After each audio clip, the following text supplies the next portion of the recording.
Support for In the Frame, Exploring the DIA is provided by Masco Corporation Foundation. Masco is a global manufacturer of home improvement and building products.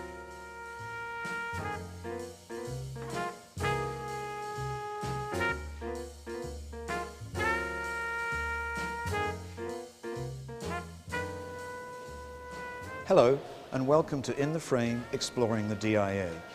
Ansel Adams is one of America's best-known and most beloved photographers, and today we're going to take a look inside the DIA's exhibition of Ansel Adams. He's most famous for his extraordinary landscapes of California, New Mexico, and the Yosemite. And you'll certainly see that aspect in this exhibition, which is entirely drawn from the Lane collection. Sandra Lane is a collector who owns the largest body of Ansel Adams prints in America. But this exhibition will also show that there's a different side to Ansel Adams, a side that shows that for most of his career he was on the cutting edge of experimental US photography. Adams made this portrait of Albert Bender in 1928.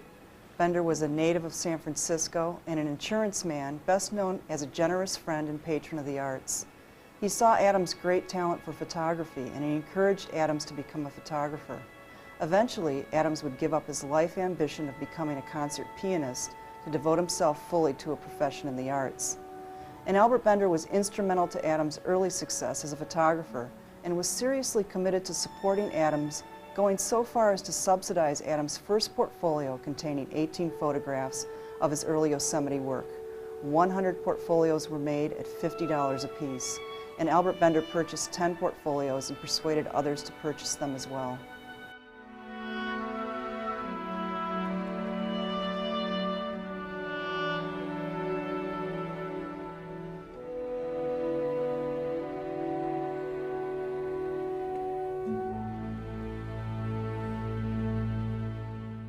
One day, around 1932, Ansel Adams' mother brought him a large pale rose from the garden. He immediately wanted to photograph it and started searching for an appropriate background. His eye caught a piece of wave-worn driftwood picked up at the beach. Adams was fascinated by the contrast of the veins in the rose petals and the grain of the wood. Sandra Lane assembled the Lane collection with her husband, Bill. She cherishes this image for its soft intimacy. It's the feminine side of Ansel. It's very sensitive. And that really chimed in for me to realize that this man has a sensitivity that is hidden in the bravura type of pictures that he's known for. The textures of having this beautiful rose on this board. I mean, it's just so perfect. And isolating it like that, and just making it a perfect rose. You want to smell it. It's special. It's very special. One of my favorite pictures in this exhibition is Rose and Driftwood, because Ansel used this picture on the card he sent out announcing the birth of his daughter, Anne. Only Ansel would think of putting a tender, beautiful rose on a piece of driftwood and make it magical.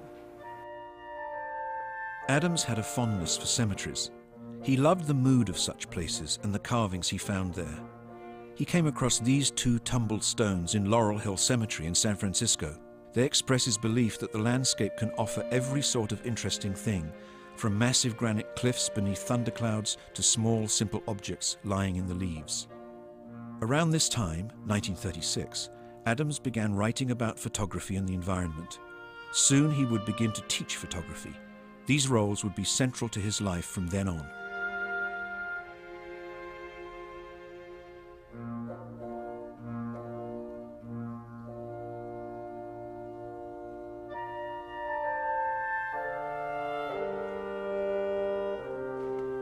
Adams captured painter Georgia O'Keeffe in her element in this photograph. She stands with Orville Cox, head wrangler at the Ghost Ranch northwest of Santa Fe, where O'Keeffe lived at the time. They're at the rim of Canyon de Chelly in northeastern Arizona, one of the oldest continuously inhabited sites in North America. This was 1937, and Adams was traveling through the Southwest with O'Keeffe and other friends. Orville Cox acted as guide. Adams suddenly looked up and caught O'Keefe and Cox in playful banter. Adams loved the Southwest as much as O'Keefe did. The excursion had been planned by Adams' friend and Museum of Modern Art trustee David Hunter McAlpin. With McAlpin and Beaumont Newhall, Adams would soon found a department of photography at the Museum of Modern Art, the first of its kind in this country. I had the good fortune of being able to visit Georgia O'Keeffe twice in my life at her Abiquiu Ranch and her other main house. She was a delight, and to see this expression on her face is remarkable because usually she was very stern looking and didn't want her picture taken. This is one of the great pictures and portraits that Ansel ever did. This photograph, called Moonrise Hernandez, New Mexico, from 1941, was taken late in the afternoon when Adams was driving his Pontiac station wagon along Highway 84 towards Santa Fe. The rising moon caught his attention, as did the shimmer of sunlight on the crosses in the foreground of the picture. Adams pulled his car off to the side of the road and got on top of its roof with his tripod and his camera.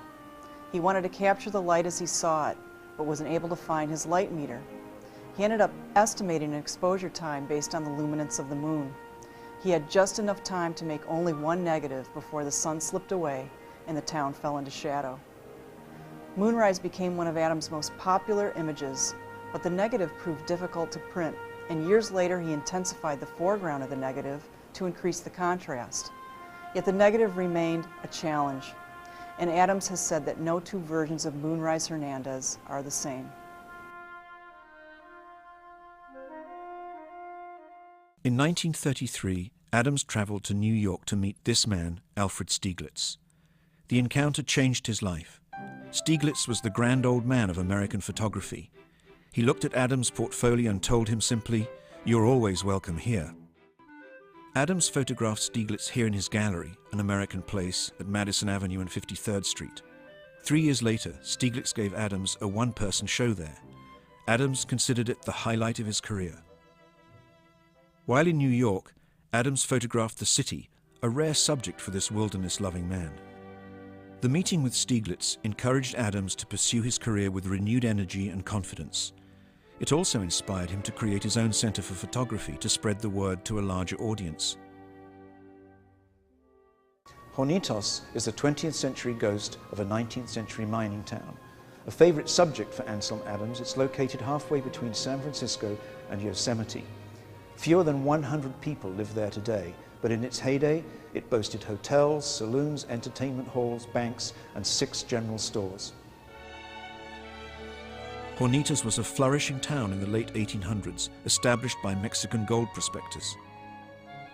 Adams liked its weathered look and its close-knit inhabitants, and he photographed there many times. His aim wasn't documentary. Instead, he wanted to catch natural moments that expressed larger feelings. At the time, Hornitos celebrated an annual reunion with a big barbecue. In the photograph of 2 men sitting on porch chairs, the old friends are as time-worn as the weathered wood.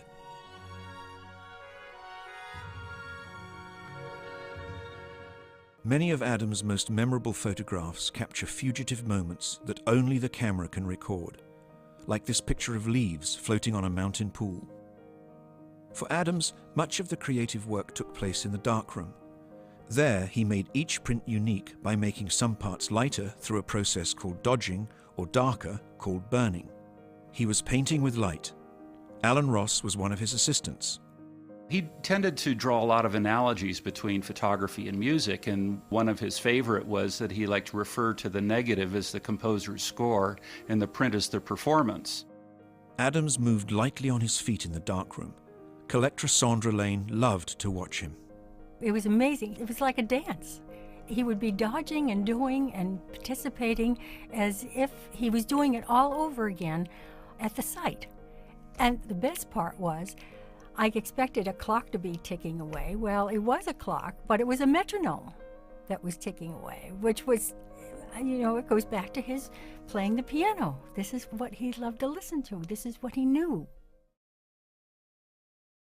Adams was a native of San Francisco, and lived in his family home that overlooked the Golden Gate of San Francisco Bay. He later built a home there in the same area. By the 1930s, Adams and 7 photographers from the San Francisco Bay area, including Edward Weston and Emma Jean Cunningham, formed Group F64. The name F64 refers to the smallest setting of a camera lens opening that produces maximum sharpness and range of focus. Photographs by members of Group F64 were tonally rich, sharply focused, and printed on glossy papers. The members of Group F64 were pioneers of the so-called straight photography movement on the West Coast. They believed they were defining a new aesthetic for the medium, and photographs from this period are now classics in the history of photography.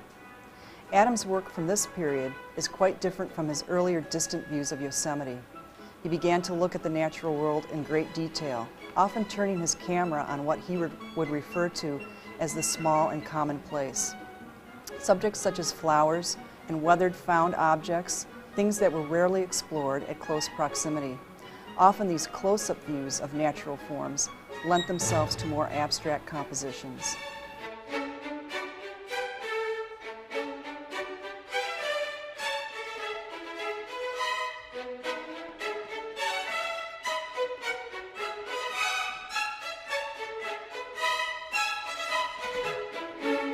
Yosemite National Park had a lasting effect on Adams.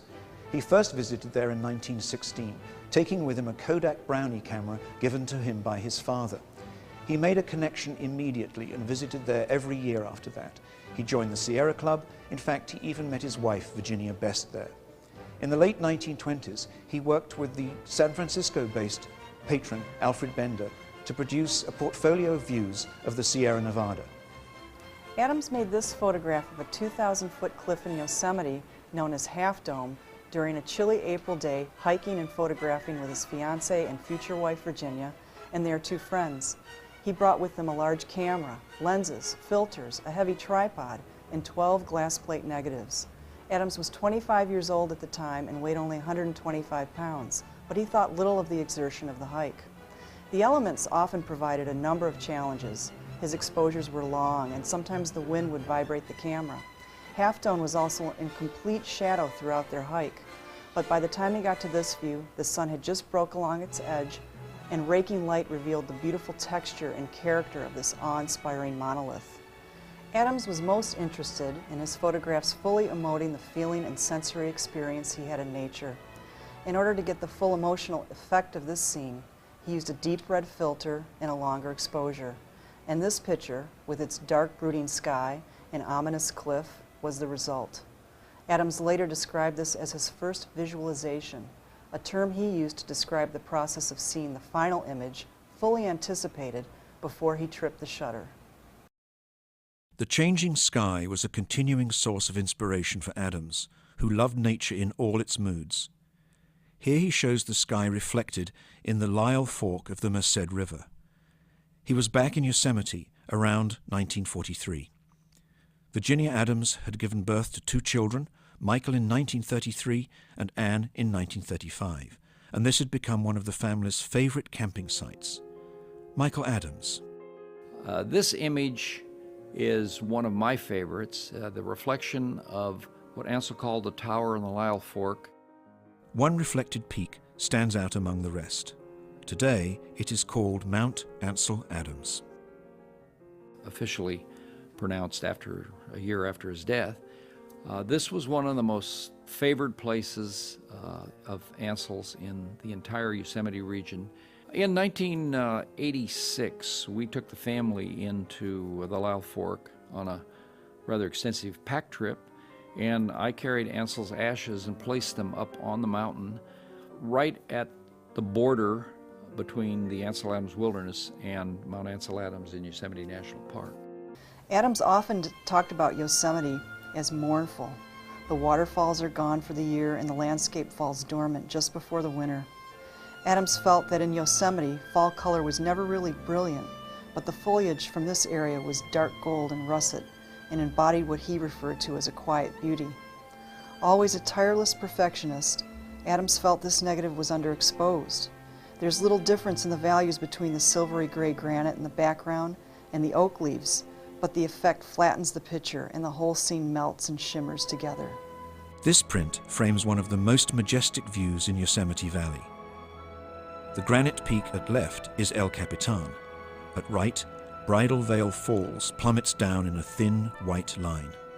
A winter snowstorm is just clearing. Adams' assistant, Alan Ross. Clouds and weather and storms, that sort of thing, made life interesting for him visually, and he responded to it. A storm would come through or a certain lighting condition might exist, and he would say to himself, the light on El Capitan must be perfect right now. And when this storm came into the valley, I'm sure that he just got in his car and drove right up to the viewpoint there, and nature was behaving for him. In this shot, a bank of cumulus clouds moves over Lake Tenaya as Edward Weston prepares his view camera. Adams and Weston met in 1928, and they became fellow members of Group F-64. Their styles were very different, but they were fast friends. In 1937, Adams invited Weston to join him for a high-country trek. They started out in Yosemite Valley, then drove over Tioga Road to Tenaya Lake, where Adams took this picture.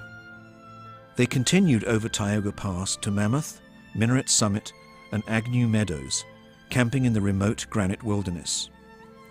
Although Adams had waited till late July so they could escape the mosquitoes, they were plagued with the insects anyway. Caris Weston took to wrapping her head to ward them off. Weston lugged his loaded film holders and additional sheets of film for his 8x10 view camera. When it came time to reload the sheet film, Adams used his changing bag. His arms and hands were trapped inside the bag for the 2 hours it took to change all of the holders. Caris's job was to swat mosquitoes as Adams changed the film.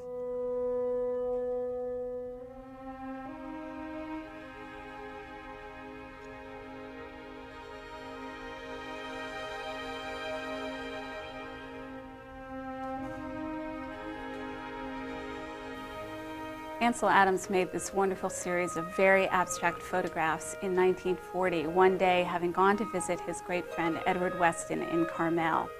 Driving along Highway 1, he decided to turn his camera down to the beach below and photograph it and capture the changing light and the movement of the waves on the sand in a wonderfully simple and abstract way.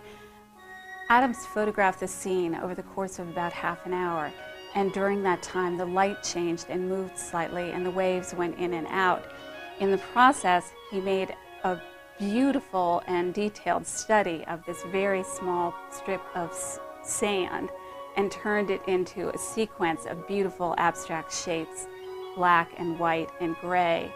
These prints were always a challenge for Ansel to print, but during the 1970s, he made this set of 5 prints for Bill and Sandra Lane and sent them to them in Boston.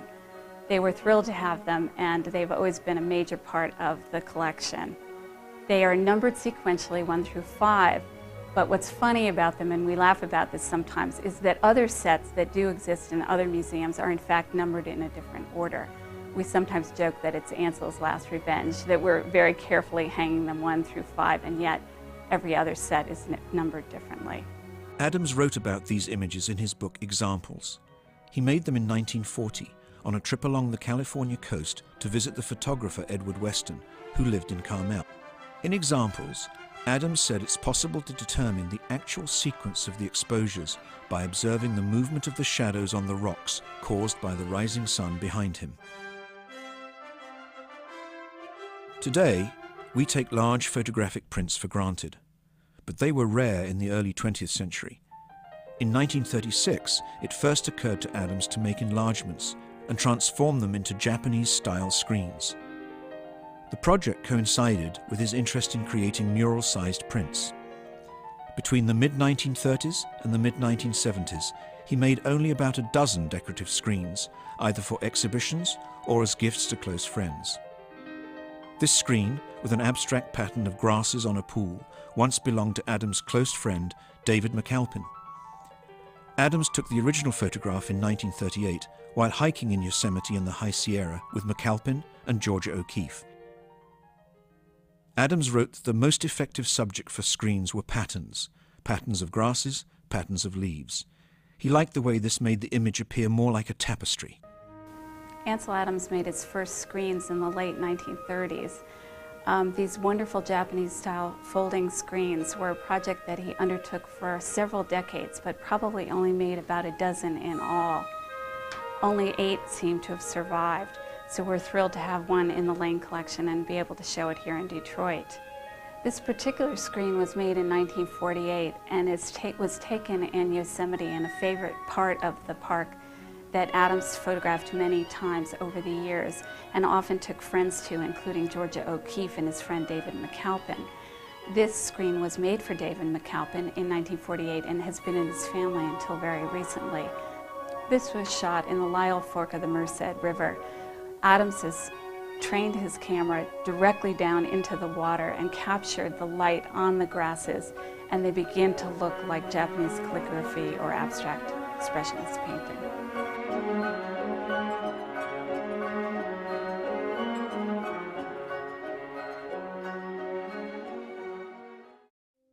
Adams made this view called Aspens, northern New Mexico, from 1958, on his way to Santa Fe, New Mexico, from Monument Valley, Utah. He came upon this grove of aspens. Referring to the process of visualization he used when interpreting a scene from the natural world into black and white, Adams felt the final image should have a strong graphic quality and more contrast than he actually saw in the woods. Drawing on his extraordinary technical expertise, he enhanced the contrast between the silvery bright tree trunks and the dark tangle of woods in an otherwise rather cool, shadowy landscape. The photograph is a beautiful example of his great eye for composition and his love and technical mastery of the black and white photograph.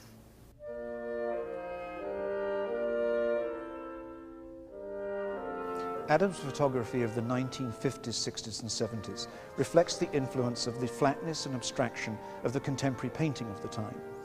He often printed his later photographs on a much larger scale and in a more graphic, high-contrast black and white. Adams' trained eye and innate musical sensibility could see patterns and rhythms in the most mundane places. This aerial view of an interchange on a Los Angeles freeway is a good example. Adams made its long looping arabesques, dotted with cars, as inviting as a tangle of vines or branches. In his 60s, Adams became more and more interested in abstractions like this, although he didn't like to call them that. He also became interested in the increasingly urban landscape, where the majority of California's inhabitants now lived.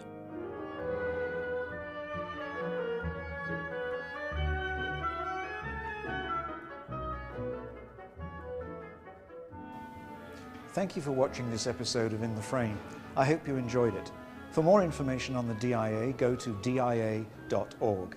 It's a good idea to check before coming down here because individual exhibitions like the Ansel Adams come and go. Until next time, this is Graham Beal, your guide to one of America's great museums, the Detroit Institute of Arts.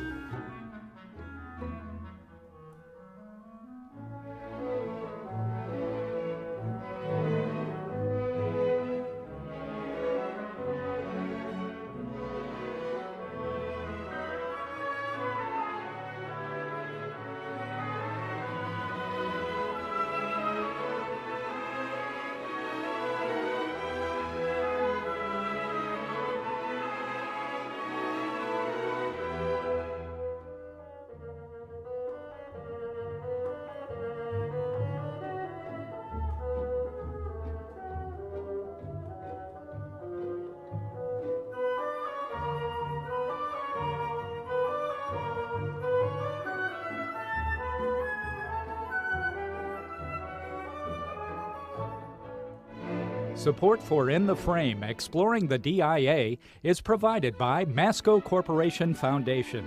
Masco is a global manufacturer of home improvement and building products.